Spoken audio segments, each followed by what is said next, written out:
China, a great country with over 5,000 years of uninterrupted civilization, has countless achievements in its history and endured many hardships. To this day, modern China radiates a new and impressive energy. Let us decipher through culture the answers to the magical codes that lie behind this powerful vitality. Welcome to this episode of Chinese Practice with Chinese Wisdom. Today we are going to explore the cultural code of promoting harmony between humanity and nature.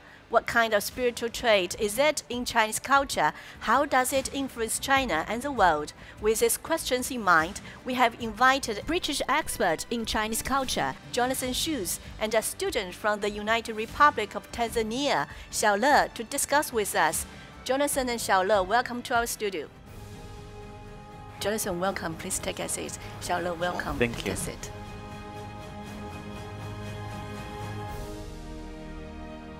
In another studio, we have also invited other three guests.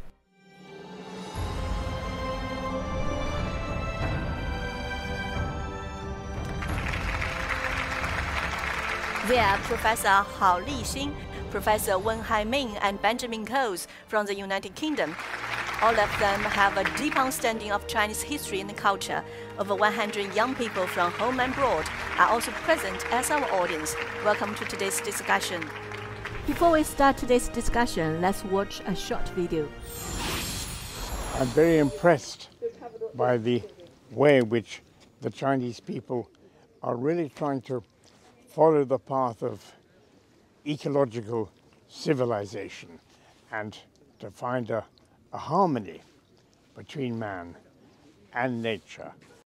I hear this all the time during my time in China, and I fully agree that humans and nature have to live in harmony with each other. Just looking around at this, it's beautifully set out. Because they require like constant maintenance and this attention to detail.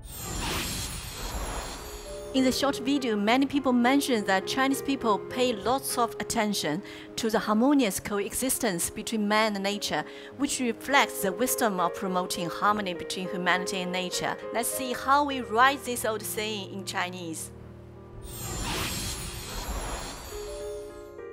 Let's invite our old friend Uncle Hans to analyze the Chinese characters.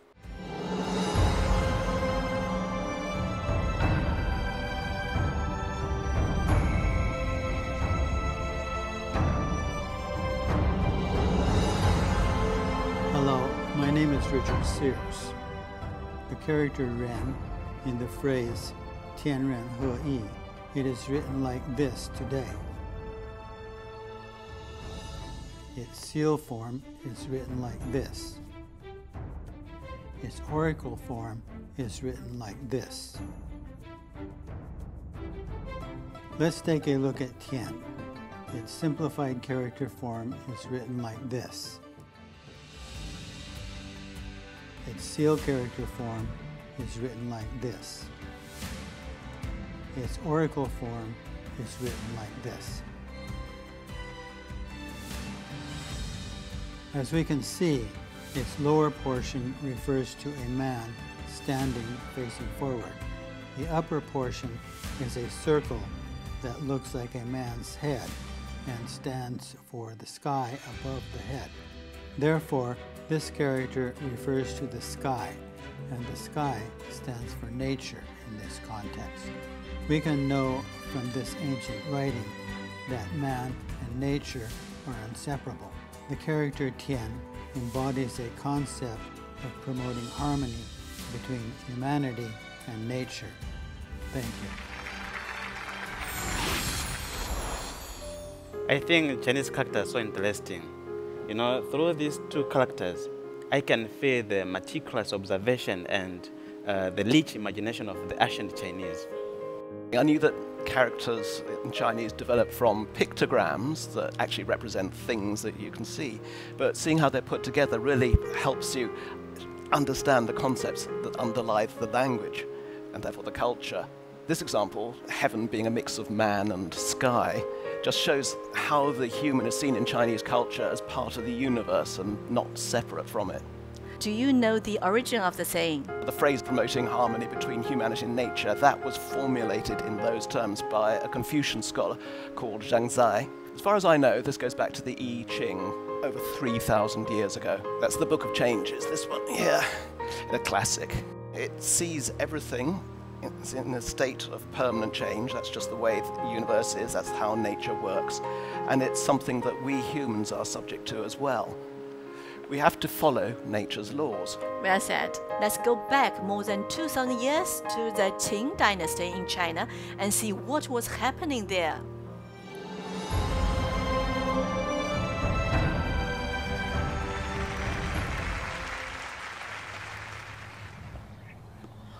注意了，注意了！所有人注意了！新法颁布，现在由我来宣读，大家都听好了。田律规定，自2月起，不许到林中砍伐木材，不许过分捕捞鱼鳖，不许在林中设置捕捉鸟兽之陷阱，直至7月。 禁令解除，违者重罚。大人，大人，小人以捕鱼为业，这新律颁布，有近半年之久，小人该如何养活一家老小啊？哎，这田律呀，是让你勿要过度捕捞，并没有禁止你捕鱼呀。为生存所需之捕捞依旧可行。 只要你放走小鱼即可。啊，谢大人，谢大人。哎，这他倒是尚能捕鱼养家，可我这砍柴却被严令禁止，这我又当如何是好啊？啊，就是，哎，我一个猎人，你不让我打猎，我怎么活呀？你们可以寻求其他的生存之道，譬如耕种。田律之目的，在于修止，即 让自然休养生息，恢复活力。人累了，尚且需要休息。山川草木、鸟树鱼虫，亦是如此。若无休养之策，向其无尽索取，我们终有一日会落到无木可伐、无兽可捕、无鱼可网的境地。到那时再后悔， 可就来不及了。这有道理。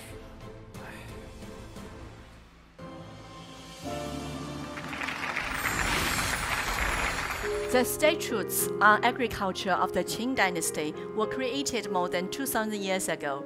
It has been recognized by experts as China's earliest law on environmental protection. What do you think of this ancient Chinese law, Xiaole? I'm a bit surprised. As far as I know, the earliest environmental protection in Europe was ordinance issued by England to prohibit the use of open coal-fired stoves in London. But it's really surprising that Chinese people more than 2,000 years ago not only realized that human beings should live in harmony with nature, but also they had a specific and detailed law on environmental protection. You're right, it's really surprising that environmental protection was so advanced all that time ago, especially when you think there were far fewer people around at that time and they didn't have the heavy industry and pollution that we have today. But even 4,000 years ago, there was an agency called, I think, U. They had the job of looking after the environment, and other laws were made to protect from over-aggressive farming practices. Exactly. And the concept of promoting harmony between humanity and nature has a long history in China. What kind of profound meanings does it carry? Let's hear the understanding of our experts. I would like to share with you 3 quotes from 3 sages. The first one is from The Equality of Things of Zhuangzi. Heaven and earth are with me, and all things are one with me. The second one is from Dao De Jing, created by Lao Tzu. Man follows the law of the earth. Earth follows the law of heaven. Heaven follows the law of the Tao, and Tao follows the law of nature. Last one is from Chuan Xi Lu, written by Wang Yangming. The saint has worries, so he spreads the benevolence of the unity of everything to cultivate all. The three aspects of the concept are promoting harmony between humanity and nature. The first one emphasizes the oneness of man and nature and the organic connection of the whole world. The second suggests that human beings should act in accordance with the laws of nature and show respect for nature to ensure development of humans in harmony with nature. The third one indicates that we should extend the benevolence among human beings to the benevolence and care that human beings should have for nature. The Chinese ideal of promoting harmony between humanity and nature has always placed man in the midst of nature, emphasizing an ideal state of harmony and unity between humanity and nature. In an agricultural society that depends on nature for food, this concept was constantly reinforced, shaping the traditional Chinese view of the universe and influencing all aspects of agriculture, economy, politics, and culture. In contemporary society, this concept can not only be beneficial to China, but also to the world as a whole. Promoting harmony between humanity and nature is an ancient ecological view formed by Chinese people on the basis of their agricultural civilization. After the founding of New China, the harmonious coexistence between man and nature has been a major proposition that Chinese people have been striving for relentlessly. In the north of China, there is a place called Saihanba. In 2017, its constructors received the Champions of the Earth Award on the stage of the United Nations. Let's find out the story.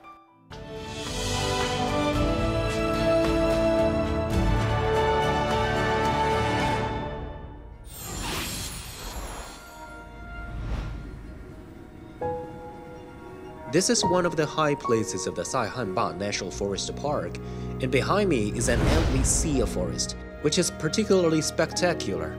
Saihanba, located in the north of Hebei, means beautiful high mountain. The scenery here varies throughout the year. However, the beauty does not come easily. Today, we will explore the history of Saihanba to understand its past and present. Hello, is this the Saihanba exhibition hall? Yes, this is a painting named Hunting in Fall at Mulan Paddock. Saihanba used it to be rich in water, grass, and trees. In the 20th year of the Kangxi period, the Mulan Paddock was established here.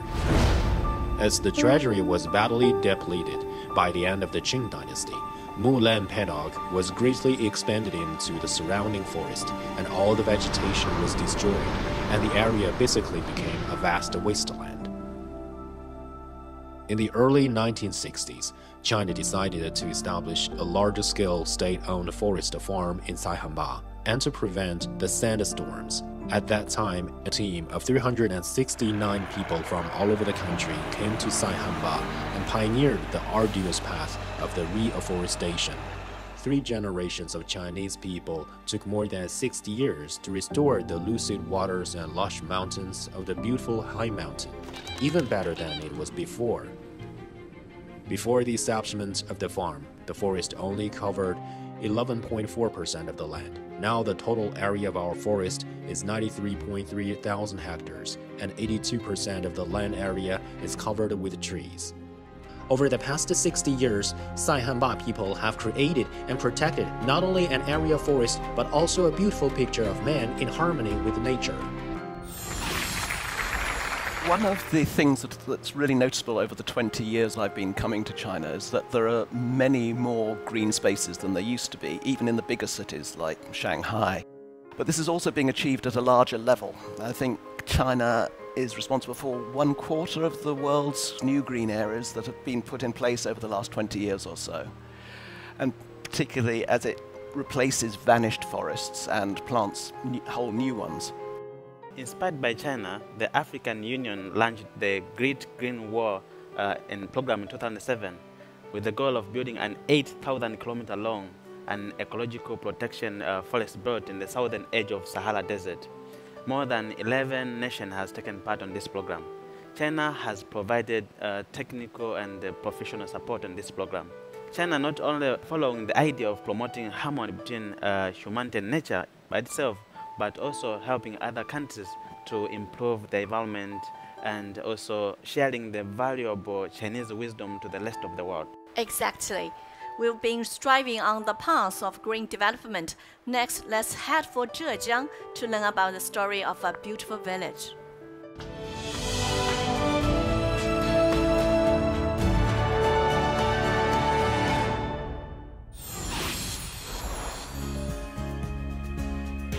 I am now in Yutun Village, Anji County, Zhejiang Province.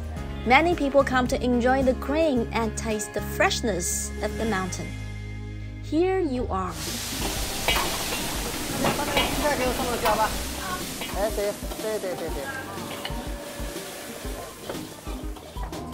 You can finally have a rest now. Have some tea, please. I'm just free now. Are you busy every day like this?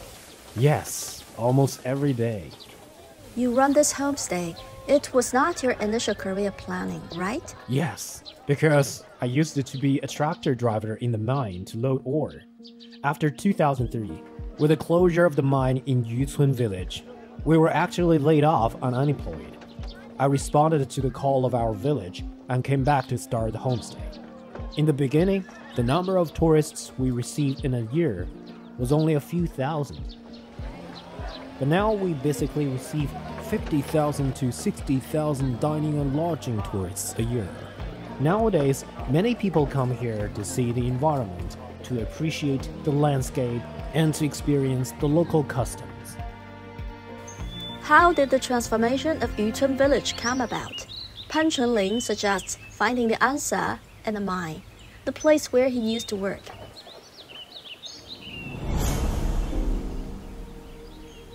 Secretary Yu, when I was walking here, I heard that it used to be a mine, right?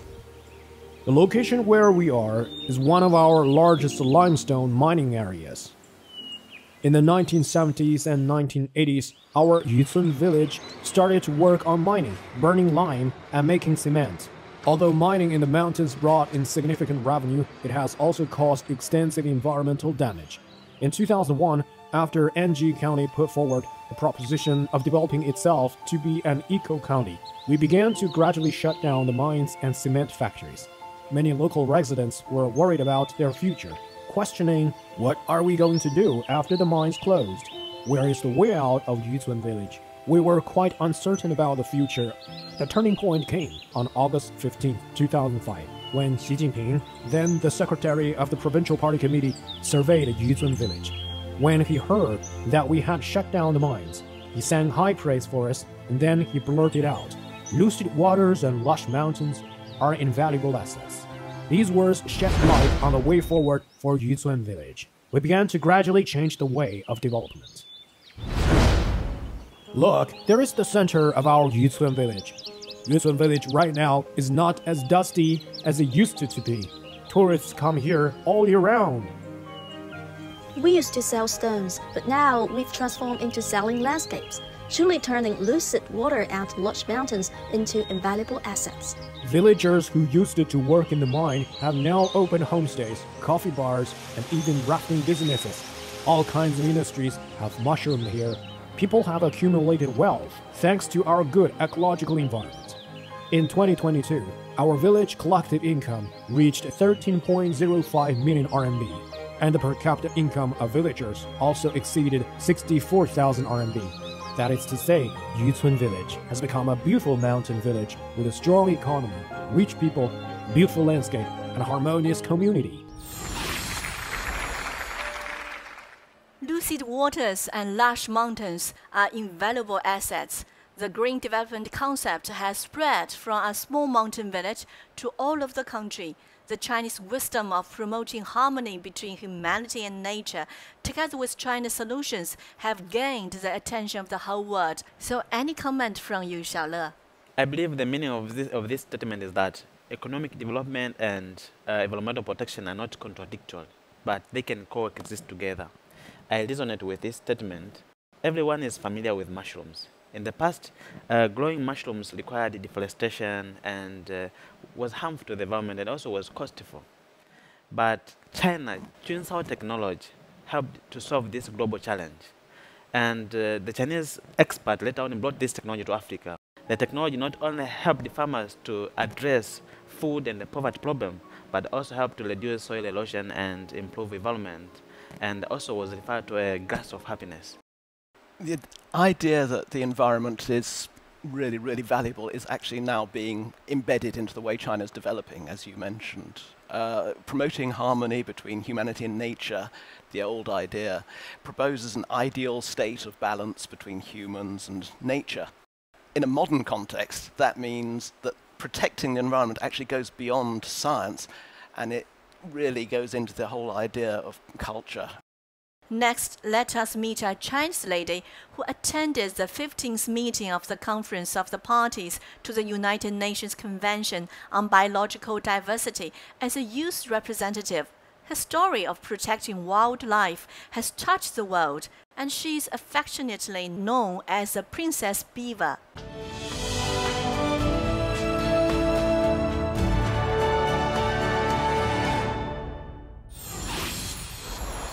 Would you be willing to do something small if it could save a lot of little fresh lives like this? I am Chu Wenwen, responsible for the Nature Conservation Association of Altai. We mainly do work related to wildlife protection and wildlife rescue. The Sino-Mongolian beaver is a national first-class protected animal and is only found in the Ulanguo River Basin in Altai region of Xinjiang, China. The beaver is a very intelligent species, as they build dams that become small habitats for other wild species. We have found a lot of evidence of beaver eating in this area. By planting trees here, we aim to supplement their diet. We have launched a series of charitable activities related to beaver conservation. For instance, the Beaver Canteen program. We mobilized local herders and forest rangers to plant trees with us. With the government's support, we have planted 620,000 willow shrubs for the beavers, providing a lot of valuable habitats for them. When our association was first established in 2018, the population of Sino-Mongolian beavers was estimated at around 162 families, approximately 500 individuals in total. We conducted another beaver survey 2 days ago and found that the population had risen to 199 families consisting of over 600 individuals. Chu Wenwen is backed up by Chinese governments at all levels and millions of netizens. Nowadays, the idea of living in harmony with nature has become a consensus and expectation in society. Do either of you have any related personal experience? Well, I would like you to introduce to a creature. This is Yangtze finless porpoise, an ancient creature that lives in China's Yangtze River, is also known as the smiling angel. At one time, due to frequent human activities and environmental degradation, the number of porpoises declined rapidly and they were almost extinct. And over the years, China has introduced many environmental protection policies to restore the Yangtze River ecological environment. And now people are surprised to find that they often encounter porpoises when walking along the river. That's indicating that the smiling angel have returned back. China's actually one of the very few mega-diverse nations, as it's described. So it bears a huge responsibility to all that wildlife that it contains. There's a growing system of national parks and protected areas to look after these endangered species and their environments. And there are many people who act as rangers and wardens and so on who are dedicated to protecting the environment and these species. It's often actually the local people who live next to them who do this job.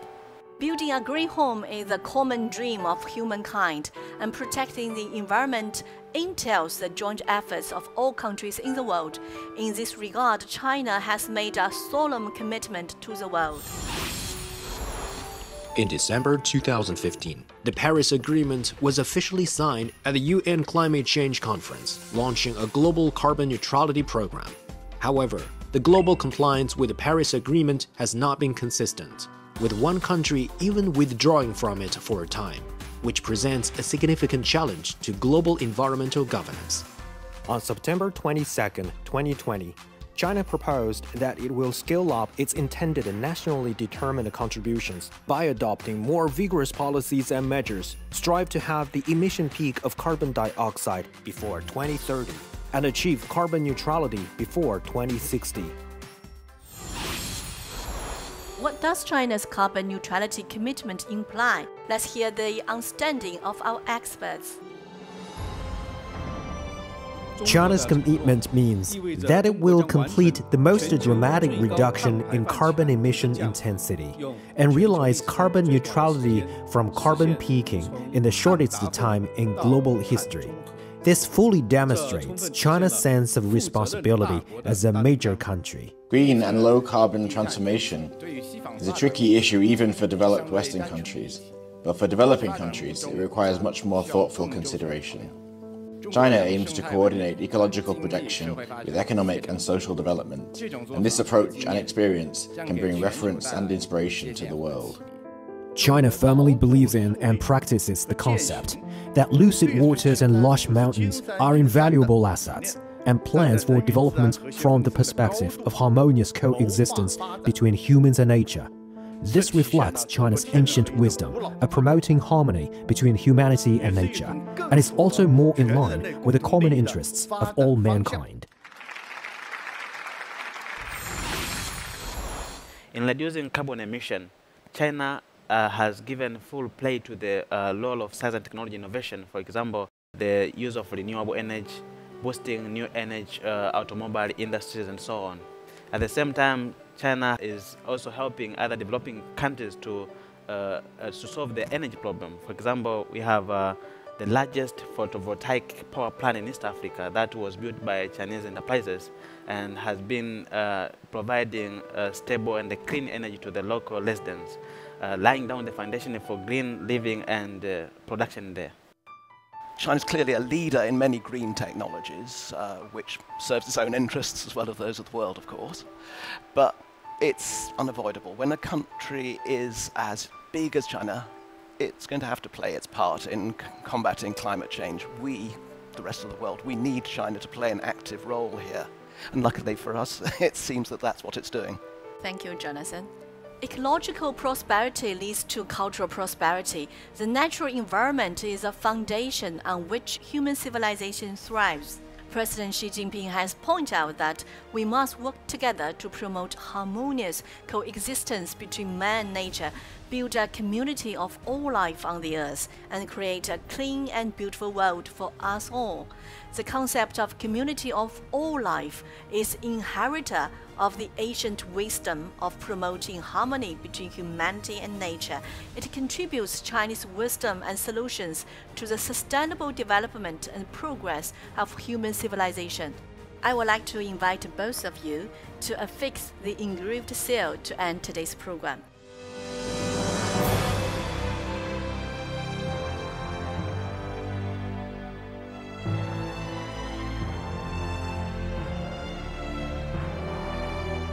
Thank you for watching Chinese Practice with Chinese Wisdom. See you next time, and bye for now.